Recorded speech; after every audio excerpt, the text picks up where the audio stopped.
ചിലപ്പോൾ അവരുടെ മരണകാരണത്തിലേക്ക് നയിക്കുന്ന ഒരു വലിയ പ്രശ്നമായിട്ട് തന്നെ ഇത് മാറുകയും ചെയ്തേക്കാം. കാൽഷ്യം അടങ്ങിയിരിക്കുന്ന ഭക്ഷണ സാധനങ്ങൾ എന്തൊക്കെ, അത് നമ്മുടെ ശരീരത്തിൽ ആവശ്യത്തിന് ഉണ്ടാകാനായിട്ട് എന്തെല്ലാം ചെയ്യണം. ചെറിയ വീഴ്ചയോ തട്ടോ ഉണ്ടാകുമ്പോൾ തന്നെ എല്ലുകളൊക്കെ പൊട്ടിപ്പൊടിഞ്ഞു പോവുക, കാണാത്തത് കണ്ടു അല്ലെങ്കിൽ കേൾക്കാത്തത് കേട്ടു എന്ന് തോന്നുന്ന രീതിയിൽ അത്രയും പ്രശ്നങ്ങൾ ന്യൂറോളജിക്കലായിട്ട് ഇതിനുണ്ടാക്കിയെടുക്കാൻ പറ്റും. ഈ കാൽഷ്യത്തിൻ്റെ നോർമൽ ലെവൽ എത്രയാണ് എന്ന് നമ്മളെല്ലാവരും അറിഞ്ഞിരിക്കണം. ഇങ്ങനെയുള്ള കാര്യങ്ങളെക്കുറിച്ച് നമുക്കിതൊന്ന് ഡിസ്കസ് ചെയ്യാം.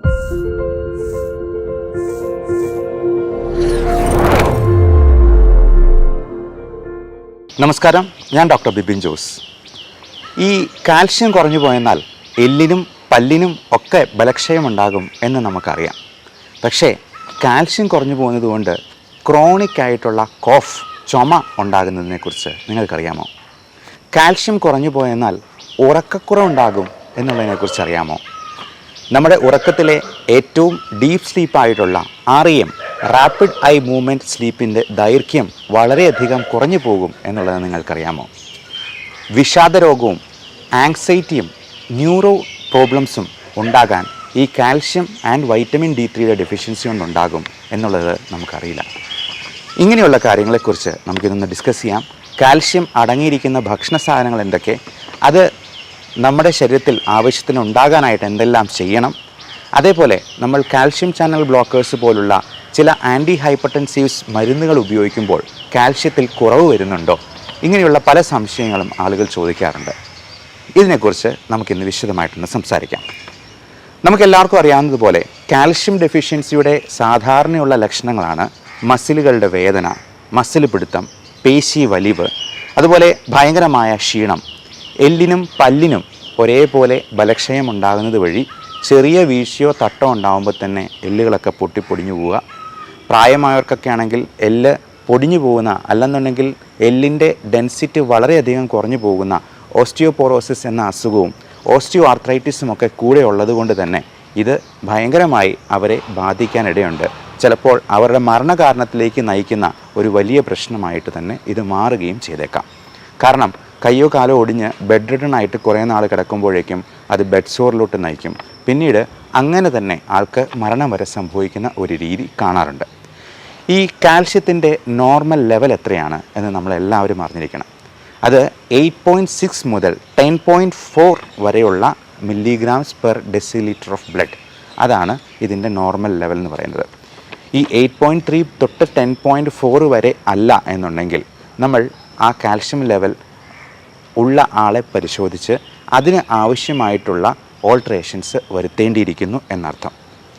ഞാൻ നേരത്തെ പറഞ്ഞതുപോലെ എല്ലുകൾക്കും പല്ലുകൾക്കും ബലക്ഷയം മാത്രമല്ല, ഉറക്കക്കുറവ്, ഓർമ്മക്കുറവ്, ചില കുട്ടികൾക്ക് ഓർമ്മക്കുറവ് ഉണ്ടാകാൻ തന്നെ ഈ വൈറ്റമിൻ D3 ഡെഫിഷ്യൻസി കാരണമാകും.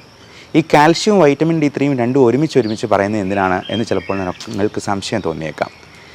ഇത് രണ്ടും ഒരുമിച്ച് ഒരേ സമയത്ത് നമ്മുടെ ശരീരത്തിലേക്ക് അബ്സോർബ് ചെയ്യുന്നതാണ്. വൈറ്റമിൻ D3 എന്ന് പറഞ്ഞാൽ നമുക്കെല്ലാവർക്കും അറിയാം. എന്നാൽ കോളികാൽസിഫറോൾ എന്ന പേര് പറയുമ്പോൾ പലർക്കും പെട്ടെന്നൊരു സംശയം തോന്നിയേക്കാം. രണ്ടും ഒന്ന് തന്നെയാണ്. ഈ കോളികാൽസിഫറോൾ വൈറ്റമിൻ Dയുടെ D3 വകഭേദത്തെ മാത്രമായിട്ട് പറയുന്നതാണ്. വൈറ്റമിൻ D3 വെയിലിൽ നിന്നും നമുക്ക് ഫ്രീ ആയിട്ട് നമ്മുടെ ശരീരം തന്നെ നിർമ്മിച്ചു തരുന്നതാണ്. പക്ഷേ നമ്മൾ ഷർട്ടിടാതെ വെയിലത്ത് ഒരു അരമണിക്കൂർ നടക്കണമെന്ന് മാത്രം. രാവിലെ 10 മണിക്ക് ശേഷമുള്ള വൈകുന്നേരം 5 മണിക്ക് മുൻപുള്ള വെയിൽ കിട്ടിയെന്നാൽ മാത്രമേ ഈ വൈറ്റമിൻ D3 ഉണ്ടാകത്തുള്ളൂ. അത് ഷർട്ടിടാതെ നടന്നെന്നാലേ വൈറ്റമിൻ D3 ഉള്ളിലേക്ക് നമ്മുടെ ശരീരത്തിൽ ഉൽപ്പാദിപ്പിക്കാനായിട്ട് സ്കിന്നിൽ UVB റേസ് നേരിട്ട് പതിയാനുള്ള സാഹചര്യം ഉണ്ടാകുന്നുള്ളൂ. അപ്പോൾ അതുകൊണ്ട് തന്നെ വൈറ്റമിൻ D3യുടെ ഈ ലെവൽ ചെക്ക് ചെയ്യാൻ തന്നെ ഏകദേശം 1000 രൂപയോളം ചിലവ് വരും. അതിനേക്കാൾ വളരെ എളുപ്പത്തിൽ വൈറ്റമിൻ D3 നമുക്ക് ഒരു 100 രൂപയ്ക്ക് ഒരു മാസത്തേക്ക് സപ്ലിമെൻറ്റ് ചെയ്യുന്നതായിരിക്കും ഏറ്റവും നല്ലത്. കാരണം ഇതിൻ്റെ ടോക്സിസിറ്റി വളരെ അപൂർവമായിട്ട് ഇത് കാണാറുള്ളൂ. ടാബ്ലറ്റ്സും ഇഞ്ചക്ഷനും സിറപ്പും ബാക്കി ഭക്ഷണങ്ങളും എല്ലാം കഴിച്ച് വൈറ്റമിൻ D3 ഒത്തിരി സപ്ലിമെൻറ്റ് ചെയ്തു പോയെന്നാൽ മാത്രമേ ഇതിൻ്റെ കൂടുതലായിട്ടുള്ള പ്രശ്നങ്ങൾ കൊണ്ടുള്ള ടോക്സിസിറ്റി വരാറുള്ളൂ. എന്നതുകൊണ്ട് തന്നെ ഇതിൻ്റെ സപ്ലിമെൻറ്റ്സ് എടുക്കുന്നത് വളരെ സേഫാണ്. അതുപോലെ നമ്മൾ ഇതിൻ്റെ ലക്ഷണങ്ങളെക്കുറിച്ച് പറയുമ്പോൾ ഈ ഓർമ്മക്കുറവും വിഷാദരോഗവും ആങ്സൈറ്റിയും മരവിപ്പും കൈകാലെല്ലാം തരിപ്പും വേദനയും ചില സമയത്ത് ഇത് ഇറഗുലർ ഹാർട്ട് ബീറ്റ് വരെ ഉണ്ടാക്കുന്നു എന്നുള്ളതാണ്. നമ്മുടെ ആകമൊത്തമുള്ള പ്രതിരോധ ശക്തി തന്നെ വൈറ്റമിൻ D3യുടെ കുറവ് കൊണ്ട് കുറഞ്ഞു പോകുന്നു. അതുകൊണ്ട് ഇക്കൂട്ടർക്ക് പെട്ടെന്ന് റെസ്പിറേറ്ററി ഇൻഫെക്ഷൻസ് വരാനുള്ള സാധ്യതയുണ്ട്. ഈ ഇൻഫെക്ഷൻസ് വന്നാൽ തന്നെ അതിനെ നമുക്ക് കൺട്രോൾ ചെയ്യാനായിട്ട് ജസ്റ്റ് ആൻറ്റിബയോട്ടിക് മാത്രം കൊടുത്തെന്നാൽ മതിയാകാതെ വരും. അതിനോട് കൂടി ഈ സപ്ലിമെൻറ്റ്സും ബാക്കിയുള്ള മിനറൽസും കൂടി അഡീഷണലായിട്ട് ആഡ് ചെയ്ത് കൊടുക്കേണ്ടതായിട്ട് വരും. പ്രത്യേകിച്ചും അഡീഷണൽ മിനറൽസ് ആയിട്ടുള്ള മഗ്നീഷ്യം, സിങ്ക് തുടങ്ങിയവയും നമ്മൾ മൾട്ടി വൈറ്റമിൻ ടാബ്ലറ്റ്സിൻ്റെ കൂടെ കൊടുക്കുന്നത് ഓർക്കുക. അപ്പോൾ ഇതെല്ലാം നമ്മുടെ ബോഡിയുടെ ഇമ്മ്യൂണിറ്റിയെ വ്യക്തമായിട്ടും ഒന്ന് എൻഹാൻസ് ചെയ്യാൻ വേണ്ടിയാണ്. ഇതെല്ലാം പരസ്പരം റിലേറ്റഡ് ആണ് എന്നുള്ള കാര്യം പ്രത്യേകം ഓർക്കുക. അതേപോലെ തന്നെ ചില ആളുകൾക്ക് ഈ കാൽഷ്യവും വൈറ്റമിൻ D3യും കുറഞ്ഞു പോകുന്നത് കൊണ്ട് ഹാലൂസിനേഷൻസ് വരെ ഉണ്ടാകാം എന്നുള്ളതാണ്. അതായത് കാണാത്തത് കണ്ടു അല്ലെങ്കിൽ കേൾക്കാത്തത് കേട്ടു എന്ന് തോന്നുന്ന രീതിയിൽ അത്രയും പ്രശ്നങ്ങൾ ന്യൂറോളജിക്കലായിട്ട് ഇതിനുണ്ടാക്കിയെടുക്കാൻ പറ്റും എന്നുള്ളത് ചിലപ്പോൾ നമുക്കൊരു കൗതുകമോ ഞെട്ടലോ ഒക്കെ ആയിരിക്കും ഉണ്ടാക്കുക. നഖങ്ങളെല്ലാം പൊട്ടിപ്പോവുക, നഖങ്ങളുടെ ആരോഗ്യം തന്നെ നഷ്ടപ്പെട്ട് പല്ലും നഖവും മുടിയും അതുപോലെ എല്ലുകളും നമ്മുടെ ശരീരം ആകമത്വവും ഈ കാൽഷ്യത്തിൻ്റെ ഡെഫിഷ്യൻസി കൊണ്ട് പ്രശ്നമുണ്ടാകാം. ഇങ്ങനെയുള്ള പ്രശ്നങ്ങൾ ഉണ്ടാകാനായിട്ട് വേറെ ചില റിസ്ക് ഫാക്ടേഴ്സും കൂടിയുണ്ട്. പ്രത്യേകിച്ചും പ്രായമാകും തോറും ഈ റിസ്ക് കൂടിക്കൂടി വരികയാണ്. ഒരു 50 വയസ്സ് പിന്നിട്ട സ്ത്രീകളിൽ മെനോപോസിന് ശേഷം, മെനോപോസ് കഴിയുമ്പോഴത്തേക്കും ഈ ഈസ്ട്രജൻ്റെ ഒരു പ്രൊട്ടക്റ്റീവ് ഇഫക്റ്റും കൂടെ ഇല്ലാണ്ടാവും. അതുകൊണ്ട് തന്നെ സ്ത്രീകൾക്ക് ഹാർട്ട് അറ്റാക്കും സ്ട്രോക്കും പോലുള്ള പ്രശ്നങ്ങൾ ഉണ്ടാകാൻ സാധ്യത കൂടുതലാണ്. അതേപോലെ ഈ calcium deficiency, vitamin D3 deficiency കൊണ്ട് പലതരത്തിലുള്ള ഇൻഫെക്ഷൻസ് വരാം, ഇമ്മ്യൂണിറ്റി കുറഞ്ഞു പോകാം. മാത്രമല്ല ഹോർമോണൽ വേരിയേഷൻസും കൂടി ഈ കാലയളവിൽ വരാൻ സാധ്യതയുള്ളതുകൊണ്ട് നമ്മൾ 50 വയസ്സ് പിന്നിട്ടിട്ടുള്ള സ്ത്രീകളെ പ്രത്യേകിച്ചും നമുക്ക് ഇങ്ങനെയുള്ള സപ്ലിമെൻറ്റ്സ് കൊടുക്കേണ്ടതായിട്ട് അത്യാവശ്യം വരാറുണ്ട്.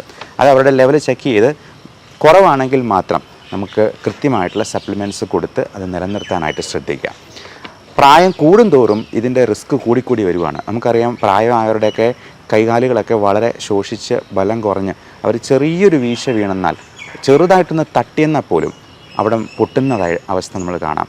ഈ ബ്രിട്ടിൽ ബോൺസ് എന്ന് പറയുന്നത് വളരെ പെട്ടെന്ന് പൊട്ടിപ്പോകുന്ന എല്ലുകൾ, നാഡീ സംബന്ധമായിട്ടുള്ള പ്രശ്നങ്ങൾ ഒക്കെ ഈ പ്രായമായ ആൾക്കാരിൽ ഉണ്ടാകാൻ സാധ്യതയുണ്ട്. അതുകൊണ്ട് കാൽഷ്യവും വൈറ്റമിൻ D3യും ഇങ്ങനെയുള്ളവർക്ക് സപ്ലിമെൻറ്റ് ചെയ്യുന്നത് തന്നെയായിരിക്കും ഉത്തമം. ഇനി കാൽഷ്യം ഒരുപാട് പ്രായമായ പുരുഷന്മാരിൽ കൊടുക്കാൻ പറ്റിയില്ലെങ്കിൽ വൈറ്റമിൻ D3 കൊടുക്കുന്നതെങ്കിലും നമുക്ക് ഇങ്ങനെയുള്ളവർക്ക് ഈ പ്രശ്നങ്ങൾ ഉണ്ടാകാതെ തടയാനായിട്ട് സാധിക്കും. ജനിതകമായിട്ടുള്ള പല കാരണങ്ങളും ഇതിൻ്റെ ഡെഫിഷ്യൻസിയിലേക്ക് നയിക്കാറുണ്ട്.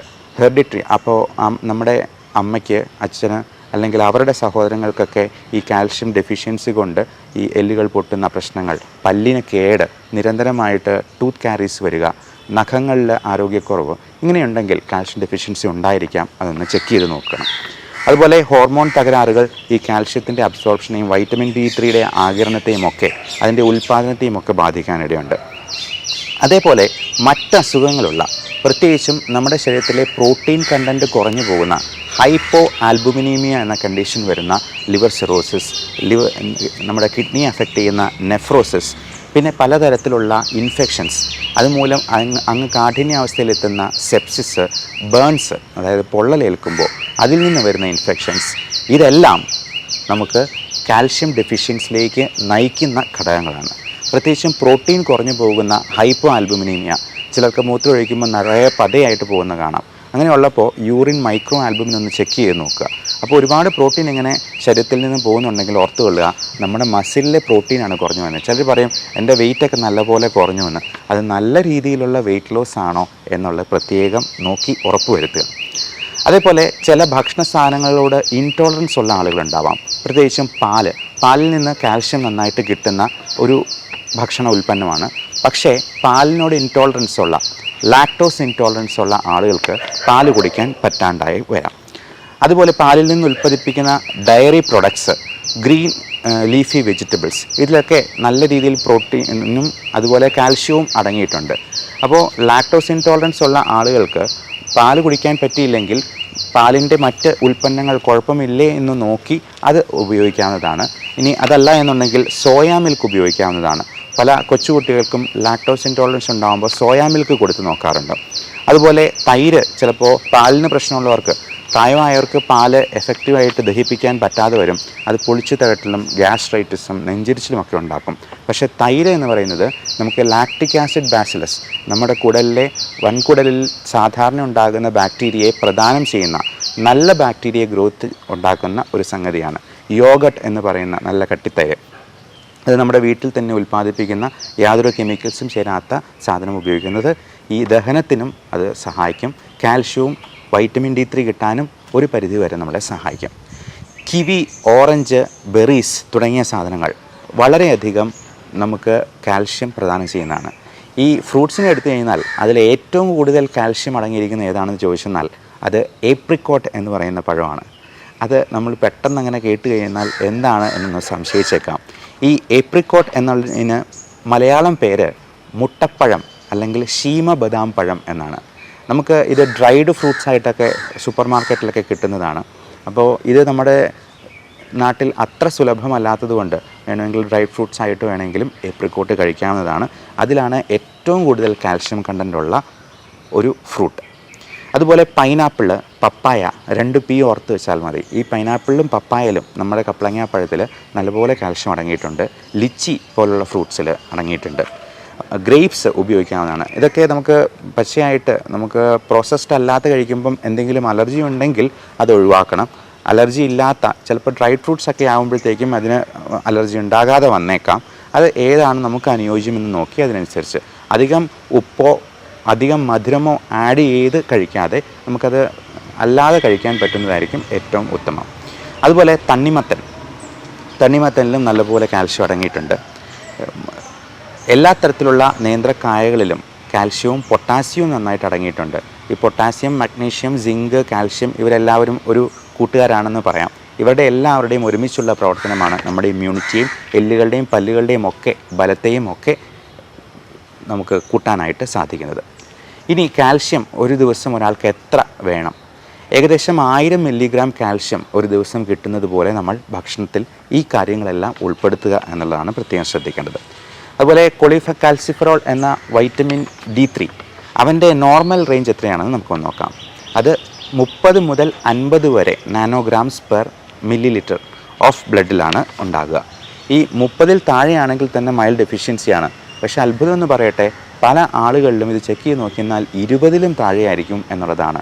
ചിലർക്ക് 9 സിംഗിൾ ഡിജിറ്റ് ആയിട്ടുള്ള വൈറ്റമിൻ D3 ലെവൽ വരെ ഞാൻ കണ്ടിട്ടുണ്ട്. അപ്പോൾ ഇത് എല്ലാവരും ഒന്ന് ചെക്ക് ചെയ്ത് നോക്കുന്നത് നല്ലതാണ്. പിന്നെ ഇത്രയും പൈസ മുടക്കി ചെക്ക് ചെയ്യണമെന്ന് തന്നെ നിർബന്ധമില്ല. ഒരു D3യുടെ 60,000 യൂണിറ്റ്സിൻ്റെ ആഴ്ചയിൽ 1 വീതം 4-8 ആഴ്ചത്തേക്ക് എടുക്കുക. അതിനുശേഷം ഓരോ മാസം വീതം ഒരു വർഷത്തേക്ക് കണ്ടിന്യൂ ചെയ്യുക. വീണ്ടും ഇത് റിപ്പീറ്റ് ചെയ്യുക. അതായത് ഒരാഴ്ച 1 എന്നുള്ള കണക്കിൽ 4 ആഴ്ചത്തേക്ക് എടുക്കുക. ഇത് 4 ഏകദേശം 100 രൂപയെ വില വരത്തുള്ളൂ. ഈ D2 എന്ന് പറയുന്നത് ഇതിൻ്റെ വേറൊരു വകഭേദമാണ്. ഡിയുടെ എർഗോ കാൽസിഫറോൾ എന്നാണ് അതിൻ്റെ പേര്. അത് കൂടുതലായിട്ടും നമുക്ക് ആനിമൽ പ്രോട്ടീനിൽ നിന്നാണ് കിട്ടുന്നത്. Chicken, meat items, egg white ഇതിൽ നിന്നൊക്കെ D2 കിട്ടുന്നതാണ്. പലപ്പോഴും നമ്മൾ വിചാരിക്കും വണ്ണം ഉള്ളവർക്ക് എന്തിനാണ് ഈ വൈറ്റമിൻ സപ്ലിമെൻറ്റ്സ് കൊടുക്കുന്നത്, അവർ ഓൾറെഡി നല്ല വണ്ണം വെച്ച് പോഷക കൂടുതൽ കൊണ്ടാണല്ലോ ഇരിക്കുന്നതെന്ന്. പക്ഷേ അത്ഭുതകരമെന്ന് പറയട്ടെ, ഒബീസിറ്റി ഉള്ളവർക്ക് ഈ വൈറ്റമിൻ D3യുടെ അളവ് കുറവായിരിക്കും. പ്രത്യേകിച്ചും അവർക്ക് പലതരത്തിലുള്ള ഗ്യാസ്ട്രൈറ്റിക് പ്രോബ്ലവും ഫാറ്റി ലിവറിൻ്റെ പ്രശ്നങ്ങളും നോസിയ, ഛർദ്ദിക്കാൻ വരവ്, ഓക്കാനം, ചിലപ്പോൾ ഛർദ്ദി തന്നെ ഉണ്ടാകാം, പിന്നെ ഭയങ്കരമായ ക്ഷീണം, ഉറക്കക്കുറവ്, കൺഫ്യൂഷൻ ഒക്കെ ഉണ്ടാക്കാനായിട്ട് ഇത് സാധ്യതയുണ്ട്. ഇതിന് കാരണം ഈ വൈറ്റമിൻ D3 നമ്മുടെ മെലാറ്റോണിനെ ഒന്ന് പിടിമുറുക്കുന്ന ഒരു സംഗതിയാണ്. അപ്പോൾ ഈ മെലാറ്റോണിൻ എന്ന് പറയുന്നത് നമുക്ക് ഉറക്കം തരുന്ന ഒരു ഹോർമോണാണ്. ഈ മെലാറ്റോണിനെ പിടിക്കാനായിട്ട് വൈറ്റമിൻ D3 ഇല്ലാതെ വരുമ്പോൾ ഭയങ്കരമായ ക്ഷീണവും തൂക്കവും, നൈറ്റ് ടൈമിൽ മാത്രമല്ല പകലും മുഴുവൻ കിടന്നുറങ്ങിയ എത്ര ഉറങ്ങിയെന്നാലും ക്ഷീണം ഒട്ടും മാറത്തുമില്ല. ഈ കൂട്ടർക്കാണ് അമിതവണ്ണം, ദുർമേധസ്, കൂർക്കം വലി. നമ്മൾ വിചാരിക്കുന്ന പോലെ കൂർക്കം വലിച്ചുറങ്ങുന്നത് ഒരു നല്ല ഉറക്കമല്ല. അത് നമ്മുടെ ഓക്സിജൻ്റെ അളവിനെ കുറച്ച് കളയുന്ന ശ്വാസതടസ്സം ഉണ്ടാക്കാവുന്നൊരു സംഗതിയാണ്. അതുപോലെ കഴുത്തിന് ചുറ്റും ചെറിയ കറുപ്പ് നിറമായിട്ട് വരിക, അക്കാന്തോസിസ് നൈഗ്ര എന്ന് പറയും. ഇങ്ങനെയുള്ള പ്രശ്നങ്ങളെല്ലാം ഈ ഡെഫിഷ്യൻസിയിൽ നിന്ന് വരാം. അപ്പോൾ ഒബീസ് ആയിട്ടുള്ളവർക്ക് D3 വളരെ കുറവായിരിക്കും എന്നുള്ളതാണ് നമ്മൾ മനസ്സിലാക്കേണ്ട ഒരു കാര്യം. കാൽഷ്യവും വൈറ്റമിൻ D3യും നമ്മൾ പ്രഗ്നൻസിയിൽ പ്രസവത്തോടെ അല്ലെങ്കിൽ ഗർഭിണിയാവുമ്പോൾ തന്നെ കാൽഷ്യം കഴിക്കാനായിട്ട് പറയാം. നല്ല പാലുണ്ടാകാനായിട്ടും പ്രീ എക്ലാംസിയ, അതായത് BP കൂടി, പ്രഗ്നൻസി ടൈമിൽ BP കൂടുന്നതിനെയാണ് പ്രീ എക്ലാംസിയ എന്ന് പറയുന്നത്. അതുമൂലം ഉണ്ടാകുന്ന പ്രോട്ടീൻ യൂറിയ, മൂത്രത്തിലൂടെ പ്രോട്ടീൻ ഇങ്ങനെ പതയായിട്ട് പോകുന്ന ഒരു കണ്ടീഷൻ, ഇങ്ങനെയുള്ള സംഭവങ്ങളും എഡിമ പോലുള്ള പ്രശ്നങ്ങളുമൊക്കെ പ്രീ എക്ലാംസിയയിൽ നിന്നുണ്ടാകാം. അത് പ്രിവെൻറ്റ് ചെയ്യാനും ഈ കാൽഷ്യം സഹായിക്കും. കുഞ്ഞിന് നല്ല പാലുണ്ടാകാനായിട്ടും ഈ കാൽഷ്യം സപ്ലിമെൻറ്റ്സ് എടുക്കുന്നത് വളരെ നല്ലതാണ്. അതോടൊപ്പം നല്ല പ്രോട്ടീൻ റിച്ച് ആയിട്ടുള്ള ഫുഡും കഴിക്കുക. ചില പ്രത്യേക അവസരങ്ങളിൽ അതിനെ എൻഹാൻസ് ചെയ്യുന്ന ചില മരുന്നുകളും ഈ പ്രഗ്നൻസി പീരീഡിലും അതിനുശേഷം ഡെലിവറി കഴിഞ്ഞിട്ടും നമ്മൾ കൊടുക്കാറുണ്ട്. അതുപോലെ നല്ലപോലെ വെള്ളം കുടിക്കാനും നമ്മൾ മുലയൂട്ടുന്ന അമ്മമാരോട് പറഞ്ഞു കൊടുക്കാറുണ്ട്. ഈ മഗ്നീഷ്യം, സിങ്ക്, ബാക്കിയുള്ള മിനറൽസും ഒക്കെ ചേർന്നിട്ടുള്ള സപ്ലിമെൻറ്റ്സ് നമുക്ക് അവൈലബിൾ ആണ്. അപ്പോൾ അത്യാവശ്യമുള്ള ഘട്ടങ്ങളിൽ, പ്രത്യേകിച്ചും ഇങ്ങനെ റിസ്ക് കൂടിയ ഗ്രൂപ്പുകളിൽ പലപ്പോഴും ഇങ്ങനെയുള്ള സപ്ലിമെൻറ്റ്സ് നമ്മൾ കൊടുക്കേണ്ടി തന്നെ വരും. ഇനി BPക്ക് വളരെ വൈഡായിട്ട് ഉപയോഗിക്കുന്ന ഒരുതരം മരുന്നുകളാണ് കാൽഷ്യം ചാനൽ ബ്ലോക്കേഴ്സ്, CCBs എന്ന ഷോർട്ട് ഫോമിൽ അറിയപ്പെടുന്ന. നമ്മൾ സാധാരണ കഴിക്കുന്ന അംലോഡിപ്പിൻ, സിൽനിഡിപ്പിൻ, നിഫിഡിപ്പിൻ എന്ന് തുടങ്ങിയ മരുന്നുകളും ചില പ്രത്യേക തരത്തിലുള്ള വെറാപ്പമിൽ, ഡിൽറ്റിയാസം തുടങ്ങിയ ഡിൽസം എന്നൊക്കെ പേരിലുള്ള മരുന്നുകളുണ്ട്. ഇതെല്ലാം കാൽഷ്യം ചാനൽ ബ്ലോക്കറിൻ്റെ പല തരത്തിലുള്ള സംഗതിയാണ്. ഈ കാൽഷ്യം ചാനലിനെ ബ്ലോക്ക് ചെയ്ത് കാൽഷ്യത്തെ കിട്ടാതാക്കാൻ വേണ്ടിയല്ലേ ഇത് കഴിക്കുന്നത്? അപ്പോൾ ഇതിൻ്റെ കൂടെ കാൽഷ്യം കൂടി കഴിക്കണോ എന്ന് പലരും സംശയം ചോദിച്ചേക്കാം. അല്ലെങ്കിൽ വളരെ സ്വാഭാവികമായിട്ട് മനസ്സിലുണ്ടാകുന്ന ഒരു ചോദ്യമാണിത്. നമ്മൾ ഈ കാൽഷ്യം ചാനൽ ബ്ലോക്കേഴ്സ് ചെയ്യുന്നത് കാൽഷ്യത്തെ ഹൃദയത്തിലേക്ക് കടത്തിവിടാതിരിക്കുക എന്നുള്ളതാണ്. അത് നമ്മുടെ എല്ലുകൾക്കും പല്ലുകൾക്കും എല്ലാം നല്ല ശക്തി ഉണ്ടാകാനും അവരുടെ ആരോഗ്യം മെച്ചപ്പെടുത്താനും ഇമ്മ്യൂണിറ്റി ഉണ്ടാകാനും ഒക്കെ സഹായിക്കും. പക്ഷേ ഹൃദയത്തിലേക്ക് അവനെ കടത്തിവിടുന്നില്ല. കാരണം ഹൃദയത്തിൻ്റെ മസിലിലേക്ക് കാൽഷ്യം നല്ലപോലെ കയറി ചെന്നിട്ടുണ്ടെങ്കിൽ ഹൃദയം ഭയങ്കര പ്രഷറിൽ പമ്പ് ചെയ്യാൻ തുടങ്ങും. അപ്പോൾ അവൻ്റെ ശക്തി അത്ര കൂട്ടണ്ട. അവന് BP അത് ഒരു കൺട്രോൾഡ് രീതിയിൽ മാത്രം പ്രഷർ കൊടുക്കുന്ന രീതിയിൽ ഹാർട്ടിനെ ഒന്ന് പിടിച്ചു നിർത്തുകയാണ് കാൽഷ്യം ചാനൽ ബ്ലോക്കേഴ്സ് ചെയ്യുന്നത്. അതായത് ഹാർട്ടിൻ്റെ സ്മൂത്ത് മസിൽ കോൺട്രാക്ഷൻ കുറച്ച് നിർത്തിക്കൊണ്ട് തന്നെ കാൽഷ്യം നമ്മുടെ ശരീരത്തിലുണ്ടാകും, പക്ഷേ അത് ഹൃദയത്തിലേക്ക് കയറുകയും ബ്ലഡ് വെസൽസിനെ കോൺട്രാക്റ്റ് ചെയ്യാനും അവനെ അനുവദിക്കാതിരിക്കുകയും ചെയ്യുക എന്നുള്ളതാണ് CCBs, കാൽഷ്യം ചാനൽ ബ്ലോക്കേഴ്സിൻ്റെ ധർമ്മം. അപ്പോൾ കാൽഷ്യം സപ്ലിമെൻറ്റ്സും കാൽഷ്യം ചാനൽ ബ്ലോക്കേഴ്സും ഒരുമിച്ച് കഴിക്കുന്നതിൽ യാതൊരു കുഴപ്പവുമില്ല എന്നർത്ഥം. ഇനി കാൽഷ്യം ചാനൽ ബ്ലോക്കേഴ്സായ അംലോഡിപ്പിനൊക്കെ കാലിൽ നീര് വയ്ക്കുന്ന ചെറിയ സൈഡ് ഇഫക്റ്റുകളൊക്കെ ഉണ്ടാകാം. അങ്ങനെ എന്തെങ്കിലും ഉണ്ടെങ്കിൽ നിങ്ങളുടെ ഡോക്ടറെ കൺസൾട്ട് ചെയ്ത് മാത്രം അത് തുടരുന്നതിനെക്കുറിച്ച് ആലോചിക്കുക. അത്യാവശ്യമില്ലെന്നുണ്ടെങ്കിൽ സൈഡ് ഇഫക്ട്സ് ഉണ്ടാവുകയാണെങ്കിൽ ഈ മരുന്നുകൾ മാറ്റിക്കൊടുക്കാവുന്നതാണ്. പകരം ഡയൂററ്റിക്സ് ഗ്രൂപ്പിലുള്ള മരുന്നുകളോ ബീറ്റാ ബ്ലോക്കേഴ്സോ ഒക്കെ നമുക്ക് BP കുറയ്ക്കാനായിട്ട് കൊടുക്കാവുന്നതാണ്. ഈ വിഷയത്തെപ്പറ്റി എന്തെങ്കിലും സംശയം ഉണ്ടെങ്കിൽ താഴെ കാണുന്ന നമ്പറിൽ 9567710073 എന്ന നമ്പറിൽ വാട്സാപ്പ് ചെയ്യുക. അത്യാവശ്യമെങ്കിൽ മാത്രം കോൾ ചെയ്യുക. അർജൻറ്റ് കൺസൾട്ടേഷൻ ആവശ്യമുള്ളവർക്ക്. Everyone stay safe, stay healthy. Thank you.